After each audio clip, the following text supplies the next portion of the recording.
अच्छा, ये रिसर्च हुई है दुनिया के अंदर सारी वो चीज़ें जो लोग मीठा करने के लिए यूज़ करते हैं ना, सारे स्वीटनर्स, हनी है, अगावे सिरप है, स्टीविया है, सफ़ेद शक्कर है, आपकी शक्कर है, ब्राउन शुगर है, हर चीज़ को उन्होंने कंपेयर किया और उन्हें देखा कि सिर्फ 2 ऐसी चीज़ें हैं जो स्वीटनर्स हैं, लेकिन वो एंटीऑक्सीडेंट उनका लेवल जो है वो बहुत ज़्यादा है। यानी आपकी बॉडी के अंदर जाती हैं तो वो ऑक्सीडेंट्स को ख़त्म कर देती हैं, इन्फ्लेमेशन को ख़त्म कर देती हैं, फ्री रेडिकल्स को ख़त्म कर देती हैं।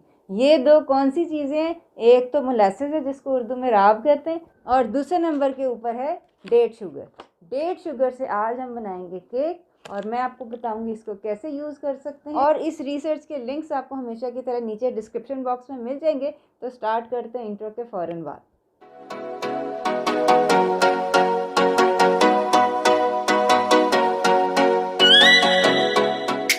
अस्सलामुअलैकुम वरहमतुल्लाहि वबरकातुहू। हीलिंग जामा क्लिनिक से मैं डॉक्टर अस्मा महमूद हूँ और आज हम डेट शुगर से केक बनाएंगे। डेट शुगर जैसे कि मैंने बताया एंटीऑक्सीडेंट रिच है, सबसे ज़्यादा एंटीऑक्सीडेंट्स हैं। ये बात मैं पहले बता दूं कि अक्सर लोग जो चैनल के मेरे सब्सक्राइबर्स हैं वो या तो मेरे पेशेंट्स हैं जो वेट लूज़ करना चाहते हैं, या डायबिटीज़ है उनको, या PCOS है जिसकी वजह से वो कीटो डाइट फॉलो करें, तो ये कीटो फ्रेंडली नहीं है। ठीक है कि जो अगर आपको शुगर है या आप वेट लूज़ करना चाहते हैं तब आपने डेट शुगर नहीं लेनी। किन लोगों ने लेनी है वो भी मैं आपको बता दूं। जो लोग वेट गेन करना चाहते हैं, ठीक है, जैसे बढ़ते बच्चे हैं, जैसे बुज़ुर्ग हैं, ठीक है, या जो अंडर वेट लोग हैं, मायोपैथी की मेरे पेशेंट हैं कि उनका वेट बहुत ज़्यादा कम है, वेट गेन करना चाहते हैं। ये मैं आपको वीडियो के एंड में बताऊंगी कि किस तरह शुगर को हम ऐसे यूज़ कर सकते हैं कि आपका मसल बनना शुरू हो जाए। तो वीडियो एंड तक देखनी है और जल्दी जल्दी स्टार्ट करते हैं अपना डेट शुगर से केक बनाना। सबसे पहले 7 अंडे लें, देसी हों तो बेहतर है। इसकी आपने जर्दी अलहदा सफ़ेदी अलहदा कर लेनी है। मैं बाउल के अंदर सारे अंडे तोड़ती हूँ और उसके अंदर से जर्दी है ना चमचे की मदद से अलहदा कर लेती हूँ। अब ये जो सफ़ेदी है ना इसको आपने अच्छी तरह बीट करना है। ये काम आप हाथ से भी कर सकते हैं अगर आप बहुत बड़े बॉडी बिल्डर हैं। मुझे नीचे कॉमेंट्स में बताइए कि आप कौन है, ताकि अगर लाइट गई हो तो मैं आपसे कॉन्टैक्ट कर लूँ। बहरहाल इसको इतना बीट करना है कि इस अंडों की सफ़ेदियों की स्टिफ पीक्स बन जाए। ये इलेक्ट्रिक विस्क या एक विक्टर से मुझे 10 मिनट तकरीबन लग गए थे। जब इस तरह स्टिफ पीक्स बन जाए ना, इस तरह की नोके नोके बन जाए जो कि गिरे ना, ये वो पॉइंट है। इसका मतलब है कि अब आपकी सफ़ेदियाँ फ्लफ़ी हो चुकी हैं। अब आपका केक भी इंशाल्लाह बहुत फ्लफ़ी बनेगा। अब आते हैं जर्दियों की तरफ। सबसे पहले तो जर्दियों को अच्छी तरह बीट कर लें। अच्छी तरह बीट करने के बाद आपने इसके अंदर कॉफ़ी और दालचीनी का पाउडर जो है वो डाल लेना है। मैंने इंस्टेंट कॉफ़ी यूज़ की है, अगर आप ऑर्गेनिक कॉफ़ी आपके पास अवेलेबल है ना तो ज़रूर वो यूज़ करें। इसके बाद आपने डालना है 1 कप हनी, शहद जो है ना वो डालना है। देख लें हाई फ्रक्टोज कॉर्न सिरप नहीं होना चाहिए। अगर आपके पास राब यानी मोलेसेस हैं तो फिर तो बात ही अच्छी हो जाएगी, क्योंकि दोनों स्वीटनर्स आपके एंटीऑक्सीडेंट रिच होंगे। राब आप घर में कैसे बना सकते हैं ये भी मैं इंशाल्लाह बनाना सिखाऊंगी। ये ना हमारा चैनल सब्सक्राइब कर लें, क्योंकि इस तरह की रेसिपीज़ आपको इंटरनेट पे कहीं नहीं मिलनी है। टेस्ट वाइज शेफ्स बना देंगे आपको, लेकिन हेल्थ वाइज रेसिपीज़ आपको कहीं नहीं मिलेगी। इसलिए चैनल सब्सक्राइब कर लें और साथ ही बेल के आइकन के ऊपर भी क्लिक कर लें। अब इसके बाद आधा cup extra virgin olive oil मैंने डाला है। अब इसके अंदर हमारा स्टार इंग्रेडिएंट डेट शुगर जो है वो हम डालेंगे। ये बेसिकली होल फूड होता है। ये सारी जो खजूरें होती है ना उनको ड्राई करके पीसते हैं तो डेट शुगर बन जाती है, इसीलिए ये इतना एंटीऑक्सीडेंट रिच है। बेसिकली कंप्लीट फूड है। अब इसके अंदर आपने अपना पानी डालना है, तकरीबन 1 टीस्पून वनीला एसेंस डालना है। अच्छी तरह बीट करके जब यकजान हो जाए तो अब इसके अंदर हम अपना बेसन डालेंगे। ठीक है, ये केक हमारा ग्लूटेन फ्री है। इतने अच्छे एंटी इन्फ्लेमेटरी स्वीटनर्स डालने के बाद कोई इन्फ्लेमेटरी आटा नहीं हम डालेंगे। ठीक है, ग्लूटेन फ्री आटा मैं डाल रही हूँ और बहुत सारे केक मैंने बनाने सिखाए हुए हैं डिफरेंट ग्लूटेन फ्री आटों से, कोकोनट के आटे से, आलमंड के आटे से। ये सारे आटे ग्लूटेन फ्री होते हैं और सेहत के लिए बहुत अच्छे होते हैं।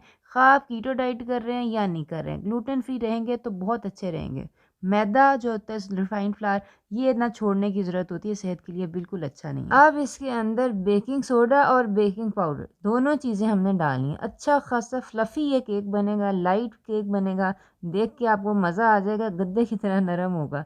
और इसको आपने अच्छी तरह बीट कर लेना है और इसके अंदर जो है ना अब आपने एग वाइट्स अपने जो हमने सफ़ेदियाँ उठाई थी वो आहिस्ता आहिस्ता करके फ़ोल्ड करनी है। ठीक है। इसके अंदर जल्दी बिल्कुल नहीं मचानी है, वरना इतनी मेहनत से जो हमने सारी सफ़ेदियाँ उठाई हैं ना, ये सब बैठ जाएंगी और फिर आपका केक फूलेगा नहीं और आप कहेंगे कि डॉक्टर उसपा ने बताया नहीं था।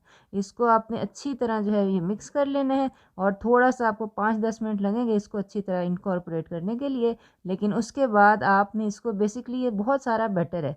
ये 9/13 इंच का अगर आपका स्क्वायर पैन हो ना, उसको ग्रीस लाइन कर लें तो ये पूरा उसके अंदर पूरा आ जाएगा। लेकिन मैंने सोचा कि मैं क्यों ना एक ही तीर से दो शिकार करूं और मैं 2 केक बना लूं। तो मैंने ये 9 इंच का बंडेड पैन जो है ना, इसके अंदर आधा बैटर जो है ये डाला और आधा बैटर ये मेरे पास 9 इंच का गोल पैन था सिलिकॉन मोल्ड, उसके अंदर मैंने डाला। अब इसको 180 डिग्री सेल्सियस के ऊपर तकरीबन आधा घंटा जो है ना, वो मैंने हर केक को जो है वो बनाया। अगर तो आप एक ही बड़ा सा केक बना रहे हैं तो 1 घंटा लग जाएगा, और अगर मेरी तरह 2 छोटे-छोटे केक्स बना रहे हैं तो आधा घंटा तकरीबन लग जाता है। तो तरीका देखने का यही है कि स्क्वायर अगर आप डालें तो स्क्वायर साफ़ निकल आए तो इसका मतलब है केक आपका डन है। अब ये जब बन जाएगा ना तो ये इस तरह खाया जा सकता है। ये 2 केक बनाने का मकसद यही था कि एक को हम एज़ टी केक यूज़ कर लें और जो दूसरा है उसके ऊपर जो हमने नखरे करने हैं वो कर लें। और यकीन करें ये केक इस तरह भी बहुत मीठे हैं। अंदर इसके मोलेसेस है या आपने हनी डाली है तो हनी है और साथ देख लें डेट शुगर है। एंटीऑक्सीडेंट रिच हैं लेकिन चीनी भी बहुत है, मीठे भी बहुत हैं। इसलिए मैं बार-बार कह रही हूँ कीटो डाइट करने वाले और जो डायबिटिक्स हैं और जो वेट लूज़ करना चाहते हैं ये उनके लिए नहीं है। ठीक है, ये उनके लिए जो खुदा न खास्ता जैसे कैंसर पेशेंट्स हैं, कीमोथेरेपी की वजह से वेट लूज़ कर गए हैं या बढ़ते बच्चे हैं, वेट गेन करना चाहते हैं, ये उनके लिए। वीडियो आपने एंड तक देखनी है। मुझे नीचे कमेंट्स में बताना है कि अगर आप अभी तक वीडियो देख रहे हैं तो आपने ये केक बनाया तो आपने बगैर आइसिंग के ये इस्तेमाल किया है या जैसे अब मैं आइसिंग बताने लगी हूँ इस तरह आपने इस्तेमाल किया है। तो आइसिंग जो है वो हम सिंपल सी सादा सी बनाएंगे। बेसिकली आपने थोड़ी सी लेनी है यही डेट शुगर, थोड़ा सा मक्खन लेना है, उसके अंदर हनी डाल के इसको आप थोड़ा सा जो डबल बॉयलर होता है ना, गर्म पानी के अंदर आप रखेंगे तो ये पिघल जाएगा। अब ये जो आपकी ग्लेज़ है ये आपने डालनी है अपने केक के ऊपर और फिर डेकोरेशन आपके हाथ में है। चाहे तो खजूरों से डेकोरेट करें, चाहे तो क्रीम से डेकोरेट करें। तो ये अच्छा खासा ग्लेज़ वाला केक और उससे भी ज़्यादा मीठा जो हमने ओरिजिनली बनाया है, एक्स्ट्रा मिठास के साथ। अगर आपके घर में कोई ऐसे लोग हैं ना जो बहुत ज़्यादा मीठा खाते हैं, उनके लिए ही आप ये ग्लेज़ के साथ बनाएँ, उनको मज़ा आ जाएगा। इससे ज़्यादा हेल्दी मीठा और कोई नहीं होगा। तो ये आपने देखा कितने आराम से जो है ये हमारा डेट शुगर का केक बन गया है। और अब मैं आपको बताती हूँ, जैसे कि मैंने आपसे वादा किया था कि डेट शुगर को या किसी भी शुगर को, कार्बोहाइड्रेट्स को कैसे यूज़ कर सकते हैं कि वो मसल बिल्डअप करे। एक तो ये है कि मसल बिल्डिंग के लिए आपको चाहिए इंसुलिन। ठीक है, इंसुलिन एक तो फैट फॉर्मिंग हार्मोन है, लेकिन अगर सही तरह इसको यूज़ करें तो बेसिकली ये मसल भी बना सकता है। तो बेसिकली जब आपने फास्टिंग की या आपने हाई इंटेंसिटी एक्सरसाइज की, उसके फ़ौरन बाद अगर आप थोड़ा सा कोई भी हेल्दी स्वीटनर लेते हैं, जैसे कि डेट शुगर है या खजूरें हैं, और उसके साथ ही साथ आप प्रोटीन ले लेते हैं, अब ये हुआ है कि आपकी एक्सरसाइज के दौरान जो मसल फाइबर्स टूटे हैं ना, वो उनको बॉडी ने रीबिल्ड तो करना है, बॉडी उनको रीबिल्ड करेगी। अब जब इंसुलिन निकलेगी, आपने हेल्दी स्वीटनर लिया, कोई खजूर ले ली, कोई केला ले लिया, सेब शेब कोई भी हेल्दी स्वीटनर आपने ले लिया, अब जो इससे इंसुलिन निकलेगी ना वो फैट नहीं बनाएगी, वो आपने जो प्रोटीन ली है ना उस प्रोटीन को इस्तेमाल करते हुए मसल बिल्डिंग जो है वो करेगी। तो ये तरीका है कि किस तरह आप डेट शुगर को या हेल्दी स्वीटनर्स को अपनी डाइट के अंदर इनकॉर्पोरेट कर सकते हैं अगर आप मसल बिल्डिंग करना चाहते हैं। तो नीचे कमेंट्स में मुझे बताइएगा आपने ये केक बनाया कि नहीं बनाया, आपके घर में किस किस को मज़े का लगा और कितनी दफ़ा उन्होंने कहा कि दोबारा हमें बना के दें, बड़े ही मज़े का है। अपना ख्याल रखिएगा, आइंदा मुलाकात होती है। अस्सलाम वालेकुम वरहमतुल्लाहि वबरकातुहू।